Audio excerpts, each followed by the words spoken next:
Dr. Thomas Wade stood at the ER entrance, his arms crossed, his gaze scanning the room with a certain practiced indifference. It was another chaotic morning, filled with patients from all walks of life, something Wade barely acknowledged. His duty, in his eyes, was to prioritize only the cases worthy of his skills, leaving the routine cases for the residents. Today, however, something would shift in a way that Wade, in his pride, couldn't anticipate.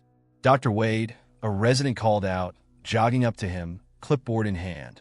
"We have a patient who needs immediate attention in room 3. Possible cardiac issue." Wade narrowed his eyes and snatched the chart from the resident's hands, scanning it briefly. "Who is it?" he asked, already sounding impatient. The resident hesitated. A male mid-40s African-American. He walked in alone and has been waiting for a while. Chest pains and shortness of breath. Wade clicked his tongue dismissively. "Give him to Harris. That should be more than enough for this kind of case." "Sir, Harris isn't on today," the resident replied nervously. "Then give it to yourself, Andrews." Wade thrust the clipboard back into the resident's hands. "If he can walk in here by himself, he can certainly wait. Some patients think they can walk in and waste our time. Show some initiative, Andrews. Basic protocol should be enough for this one." Without another glance, Wade walked away, leaving the resident standing there, looking torn between worry and obedience. Wade, of course, was already shifting his attention to what he considered more urgent matters. The next morning, Wade entered the hospital in his usual brisk stride, immediately noticing a low murmur among the staff.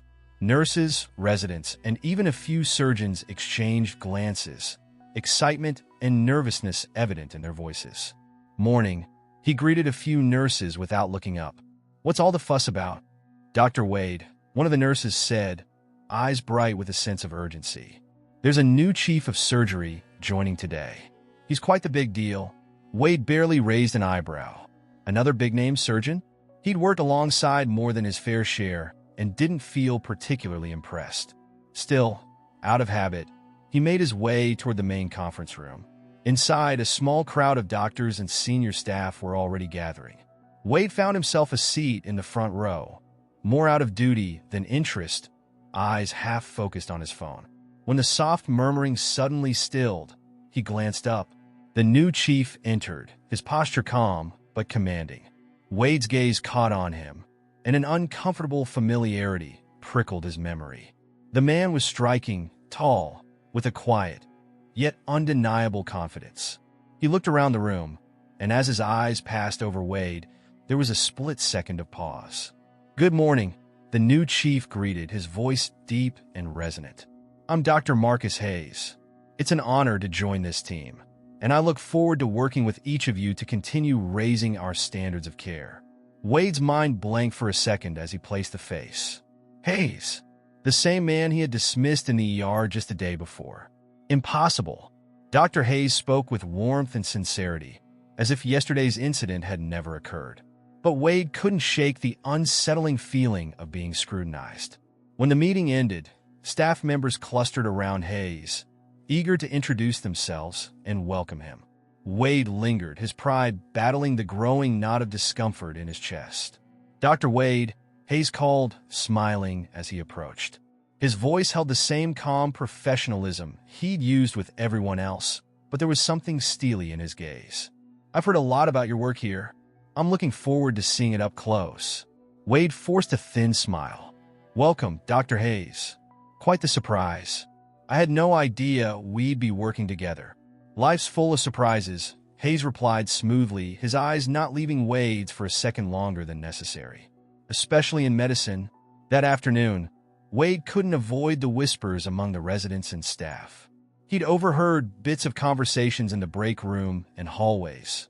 Words like brilliant, international reputation, and groundbreaking surgeries, all in reference to Hayes. A particularly boisterous group of residents sat nearby, oblivious to Wade's presence. One of them was... The following morning, Wade strode into the hospital, hoping to drown out the events of yesterday by burying himself in work. The patient he'd ignored was, to him, a closed chapter, an insignificant detail amid his packed schedule.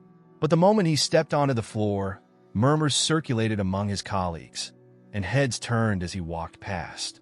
Dr. Janet Morales, a seasoned surgeon and one of Wade's peers, intercepted him with a raised eyebrow. "You hear about the new chief?" she asked, leaning in. "Apparently, he's a big deal in cardiothoracic surgery. They're saying he turned down positions in Europe just to be here." Wade nodded, keeping his face impassive. "Great. Hopefully, he'll know what he's doing." Janet grinned, sensing Wade's guarded tone. "Just make sure to stay on his good side," she teased, half joking, half serious. "I hear he's firm about respect and teamwork." Wade shrugged dismissively, not giving her the satisfaction of a response. He wasn't interested in workplace gossip or the ins and outs of hospital politics. Whatever this new chief was like, Wade would continue working as he always had. Then, the intercom chimed, calling all surgical staff to a meeting with Dr. Marcus Hayes. In the conference room, Wade took his seat among the other surgeons. Janet slid into the chair beside him, her enthusiasm obvious. As the room filled with murmurs, the anticipation in the air was palpable. Wade glanced around, catching snippets of conversation. "I heard he's been published in every major journal. Helped set up a training program in underprivileged communities. People say his bedside manner is unmatched." Wade rolled his eyes at the near hero worship. In his mind, this was all hearsay, hospital rumor mill nonsense. Finally, the door opened, and in walked Dr. Marcus Hayes. He was composed and professional, but something in his eyes, a quiet authority, commanded attention. Wade's eyes narrowed as he took in the chief's appearance. He was impeccably dressed, with a calm, confident stride. And then, in a moment of horrifying recognition, Wade realized it was the same man he had dismissed in the ER the day before. Dr. Hayes glanced over the room, his expression neutral but attentive. Wade could have sworn that Hayes' eyes lingered on him for a split second longer than anyone else's. It was only a brief look, yet it was enough to unsettle him. Wade shifted uncomfortably in his seat, his heart pounding in a way it hadn't in years. He felt Janet's gaze shift toward him, sensing his sudden discomfort. "Good morning, everyone," Hayes began in a steady voice. "I'm Dr. Marcus Hayes. I want to start by saying how much I look forward to working with each of you. I'm aware this hospital has an outstanding reputation, and I intend to help us maintain it. However," he paused, his eyes sweeping over the room again, "respect and professionalism are non-negotiable here. Every patient, every case, no matter how seemingly minor, will be treated with our full attention and skill." The emphasis he placed on every patient made Wade's stomach churn. His face flushed, though he kept his gaze fixed forward, refusing to look anywhere near Hayes. "Each of you was hired because of your skill, dedication, and commitment to patient care," Hayes continued, "and I trust that we will continue to uphold those values. Now let's get to work."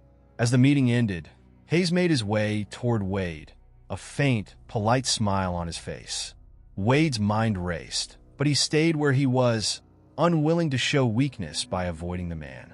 "Dr. Wade," Hayes greeted him, extending a hand. "Good to meet you officially." Wade shook his hand, the gesture forced and stiff. "Likewise," he managed, his voice a fraction lower than usual. There was a glint in Hayes' eye as he looked at Wade, one that hinted at an unspoken awareness. "I hear you're well respected among your colleagues, and your surgical skill is impressive," Hayes remarked. "Yes, thank you," Wade replied, stiffening under the polite praise. With a small nod, Hayes released his grip. "I look forward to seeing that skill firsthand. I believe every member of our team is invaluable, no matter their rank or background." The words hit Wade harder than he expected. It was as if Hayes had stripped away the layers of Wade's carefully constructed armor, leaving him exposed. Wade forced himself to keep his expression neutral, but his thoughts spun. Did Hayes know about his refusal to treat him yesterday? Was he subtly calling him out? Wade couldn't tell, and the uncertainty gnawed at him. Over the next several days, Wade avoided crossing paths with Hayes as much as possible. But Hayes was ever present, moving through the hospital with an ease that only made Wade feel more unsettled. Wade couldn't ignore the respect the entire staff seemed to show Hayes, from nurses to junior doctors. People spoke to him openly, sharing their ideas and concerns without fear of dismissal. Wade's usual pride and confidence were slowly replaced with a prickling self-consciousness. One afternoon, during a break in the surgical lounge, Wade overheard two young residents talking. "Dr. Hayes is the kind of mentor I always wanted," one of them said, admiration clear in her tone. "He actually listens. It's like he respects us, even though we're just starting out." "Yeah," the other agreed. "I asked him for feedback on my suturing technique, and he actually took the time to show me where I could improve." Wade felt a sharp pang of resentment. They made it sound as if Hayes' respectful manner was something extraordinary, something Wade himself lacked. A sense of humiliation crept over him. It was as if he were an outsider, forced to watch as Hayes set a new standard that Wade had never prioritized. That evening, as Wade walked down the hallway, he caught a glimpse of Dr. Hayes talking with one of the hospital's long-serving custodians. They laughed together, Hayes looking at ease, and Wade's stomach twisted. He realized with bitter clarity that Hayes was showing him something he had long ignored: the importance of truly seeing each person he worked alongside. As he turned away, Wade felt his own isolation closing in, a product of years of dismissing those he deemed unimportant. Days turned into weeks, and Wade's discomfort only grew. Dr. Hayes had transformed the hospital's culture almost effortlessly, leaving Wade feeling like a relic of an old guard. The tension simmered beneath the surface, unspoken but unmistakable, particularly when they had to work side by side. Then, one morning, Wade was paged to assist Hayes on a high-risk surgery involving a complex heart reconstruction for a young trauma patient. Wade's stomach clenched at the thought of working closely with Hayes, but professionalism dictated he had no choice. As he scrubbed in, he tried to bury his pride, focusing instead on the technical demands of the operation. Inside the operating room, the atmosphere was tense. Nurses and residents gathered, eager to observe Hayes in action.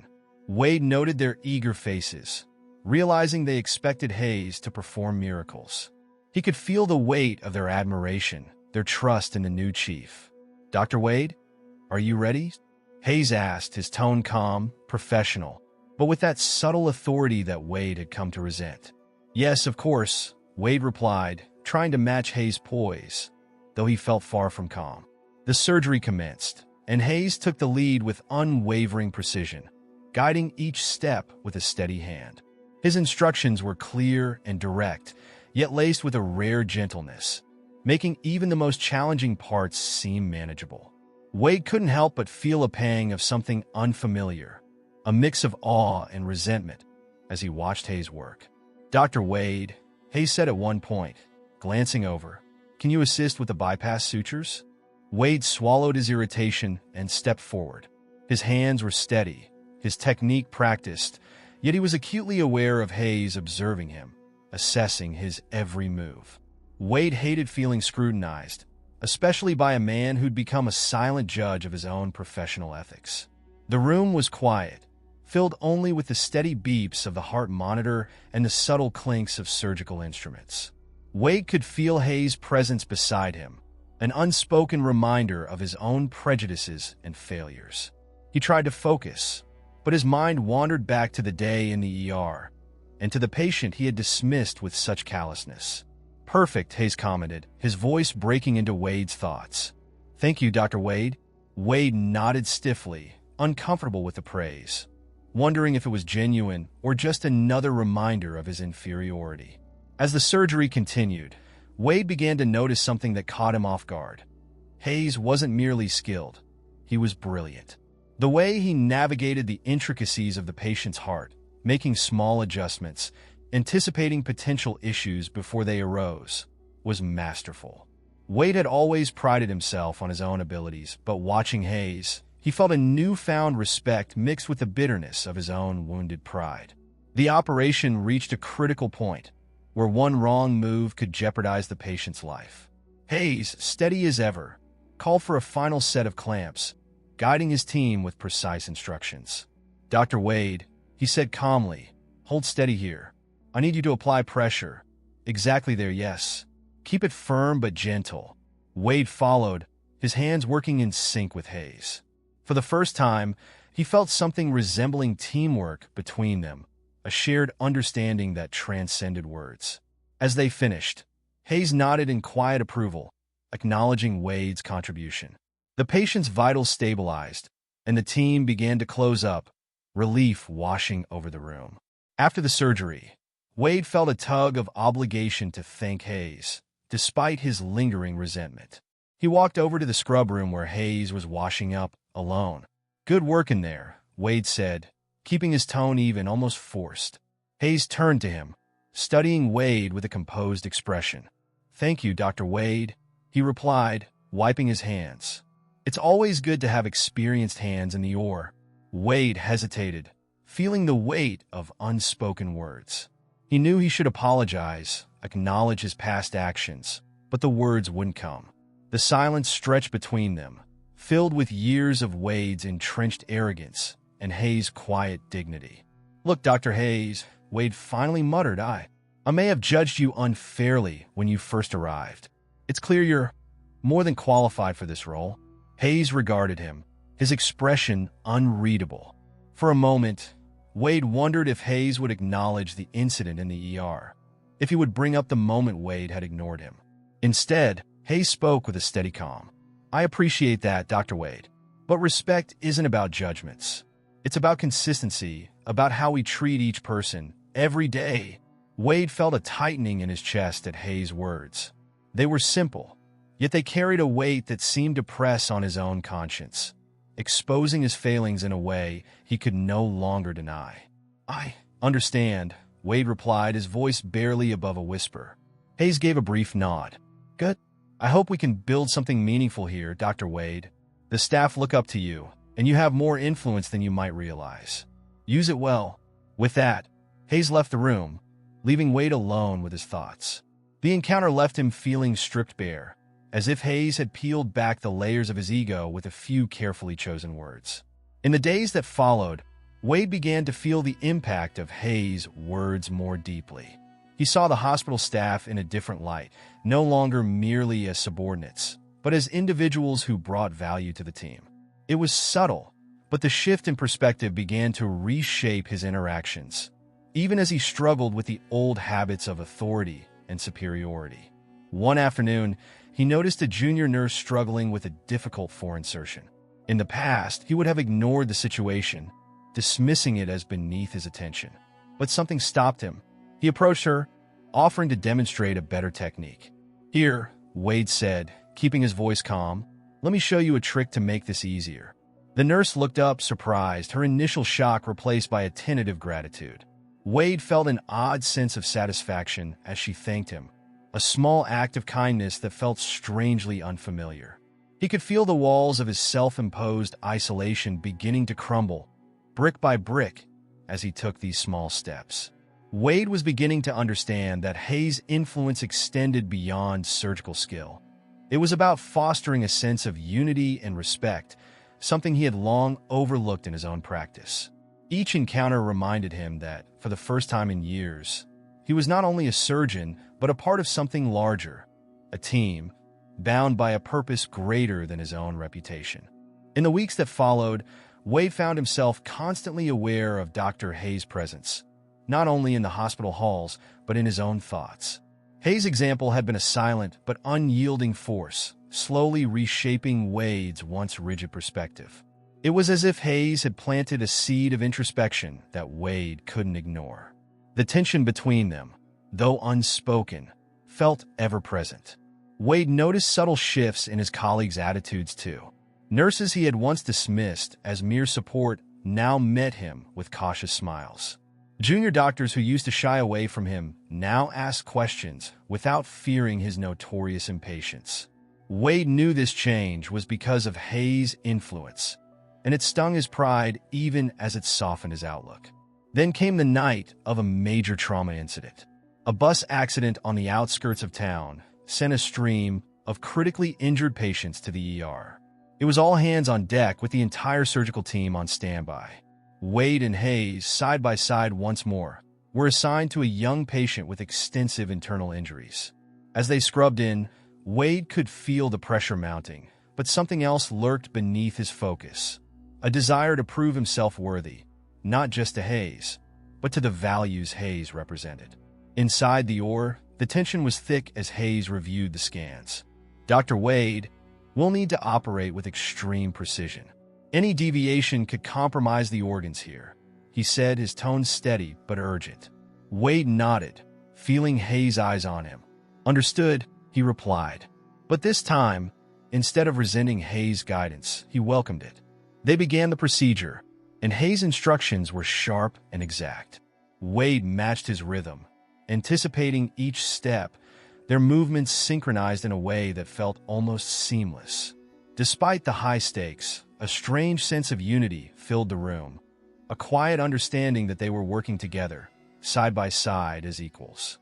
At one critical juncture, Wade's hand slipped. For a split second, panic surged through him. He held his breath, awaiting Hayes' reaction, expecting the reprimand he might have given anyone else in his position. But Hayes simply reached over, calmly repositioning the tool. "Careful, Dr. Wade," he said in a low voice, his tone neutral. "Just keep your focus." There was no judgment, no reprimand, just calm guidance. Wade nodded, swallowing his pride, and continued, more determined than ever to get it right. After several hours, they closed up, the patient stabilized. Relief swept through the team as they stepped out of the OR. Wade removed his gloves, feeling an overwhelming sense of both exhaustion and respect. The team dispersed, leaving just him and Hayes alone in the scrub room. "Good job in there," Hayes said, offering him a nod of approval. "That was a difficult case, and you handled it well." For a moment, Wade didn't respond. He wanted to thank Hayes, but his usual confidence faltered. "Thank you," he managed, his voice softer than usual. Hayes' expression turned thoughtful. "Dr. Wade, I've seen how much skill you have, but I also see something changing in you. This hospital needs strong surgeons, but it also needs leaders who understand the weight of respect." Wade held his gaze, the gravity of Hayes' words settling over him like a heavy blanket. There was again the reminder that being a surgeon was more than technical expertise. It was the responsibility of caring for people, of leading by example. He nodded slowly, acknowledging Hayes' point. I've been set in my ways for a long time, Dr. Hayes," he admitted, his voice rough. "I thought skill was all that mattered, but I'm starting to see things differently." Hayes' expression softened, and he offered a slight smile. "Change is never easy, especially when you're used to doing things a certain way. But I think you're on the right path." As Hayes left, Wade stood alone in the scrub room, the quiet pressing in on him. He realized that he had been wrong not only about Hayes, but about so many things: his attitude toward his colleagues, his rigid sense of superiority, his reluctance to let others see his weaknesses. He could feel the layers of his own defenses beginning to fall, revealing the truth beneath his years of arrogance. The following days brought small but noticeable changes in Wade's interactions. During rounds, he made a point of greeting the nurses by name, asking junior doctors about their cases, even offering tips without the usual hint of condescension. At first, his colleagues seemed skeptical, unsure of this new version of Wade. But slowly, they began to respond, some even meeting him with surprised but genuine smiles. One evening, as he left the hospital, Wade found himself near the staff lounge, where a small gathering was taking place. It was a farewell for a retiring nurse, someone who had been with the hospital for decades, but whom Wade had barely known. He lingered by the door, feeling oddly drawn to the scene. Inside, he saw Hayes laughing with a group of nurses and junior doctors, sharing stories and celebrating the nurses' years of service. For the first time, Wade realized the depth of connection Hayes had with the team, a connection he himself had never sought to build. As he watched, Hayes caught his eye and gave a subtle nod, a silent invitation. Wade hesitated, feeling a flicker of discomfort, but he forced himself to step inside, joining the group. He exchanged polite greetings, feeling out of place, yet oddly welcome. The warmth of the group surprised him. Their camaraderie was genuine, and he felt something in him begin to loosen, an invisible barrier giving way. Later, as he walked to his car, Wade reflected on the small but profound shifts he had experienced. Hayes had not only shown him what it meant to lead with humility, but had challenged Wade to confront the parts of himself he had long ignored. And though the process was uncomfortable, even painful at times, Wade couldn't deny the sense of purpose that was slowly awakening within him. The next morning, Wade arrived at the hospital with a renewed determination. He went about his rounds with a new sense of openness, speaking to patients with more patience and engaging with his colleagues more genuinely. The changes were small, barely noticeable to most, but Wade felt them keenly.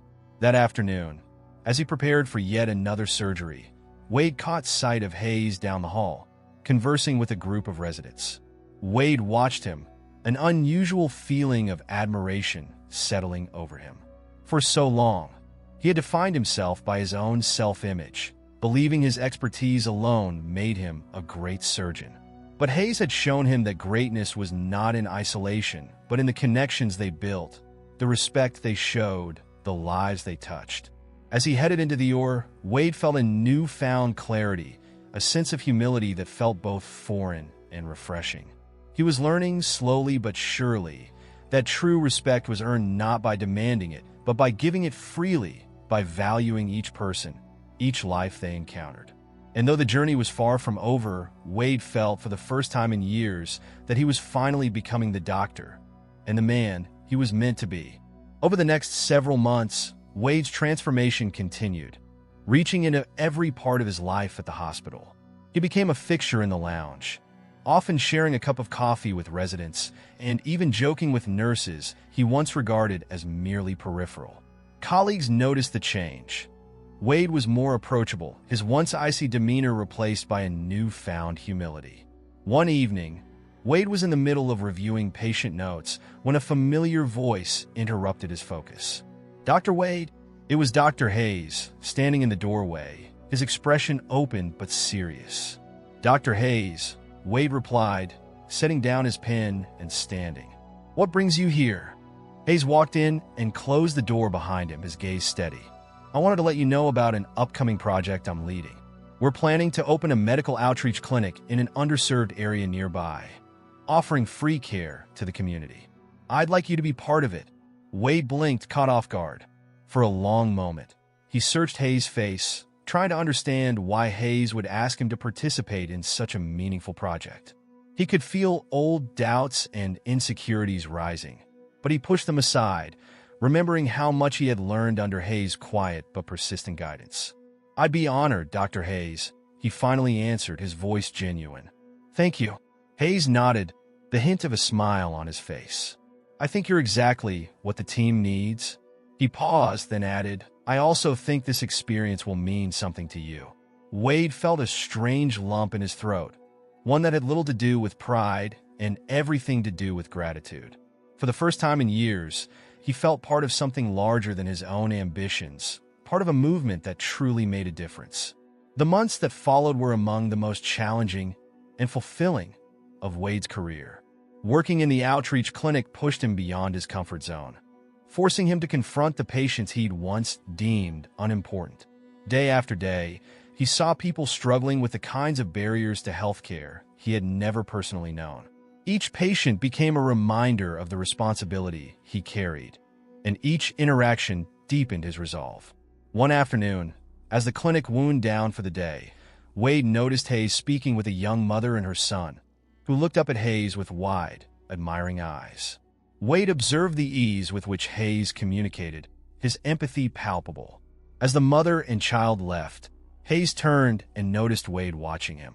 "Another successful day," Hayes said, his voice warm but weary. "Yes," Wade agreed, stepping forward. "It's eye-opening seeing medicine from this angle. I didn't realize how much it would change my perspective." Hayes nodded thoughtfully. "It has a way of doing that," he said. "Helping others can reveal more about ourselves than we might expect." There was a long pause before Wade spoke again. "Dr. Hayes, I need to thank you, not just for involving me in this project, but for everything. You didn't have to show me patience, but you did. I don't think I ever really understood what it meant to be a doctor until now." Hayes' gaze softened, and he reached out, placing a hand on Wade's shoulder. "The respect goes both ways, Dr. Wade. I've seen you grow more in these past months than many do in a lifetime. That's no small feat." Wade felt a quiet sense of pride, not the boastful kind he used to carry, but a deep, genuine sense of fulfillment. "Thank you, Marcus," he said, using Hayes' first name for the first time. "You taught me that respect is more than just a word. It's a way of being." Hayes smiled, nodding in acknowledgement. "And you taught me that people are capable of real change if they're willing to see themselves honestly. I'm proud of the doctor and the person you're becoming." Their conversation was interrupted by a nurse who approached with the day's final report, and Wade excused himself, feeling the weight of Hayes' words echoing in his mind. As he walked through the clinic and saw patients and staff heading out for the evening, he felt a deep sense of purpose, a connection to each life he encountered. He realized that, for the first time in his career, he felt at home in the hospital, not just as a surgeon but as a part of a collective mission. Several weeks later, back at the main hospital, Wade received a surprise in the form of an invitation to lead a lecture for the incoming residents. The topic was empathy and respect in patient care. It was an unusual request, given Wade's former reputation, but he accepted it, feeling it was both an honor and a responsibility.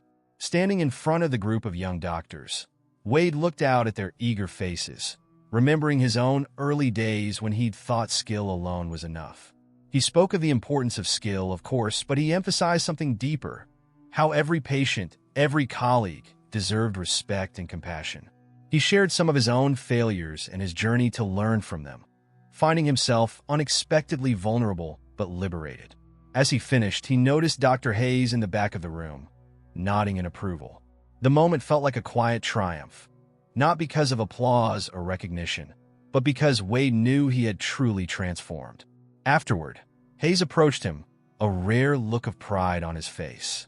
"You've come a long way, Dr. Wade," he said, offering a handshake. Wade accepted it with a smile, feeling none of the discomfort or resentment that had once clouded their interactions. "I had a good mentor," he replied, "one who reminded me that medicine is about more than procedures. It's about people." The two stood in silence, both understanding the significance of the moment. Wade knew that, from here on out, his life and career would be different, shaped by a respect he had once dismissed and now embraced fully.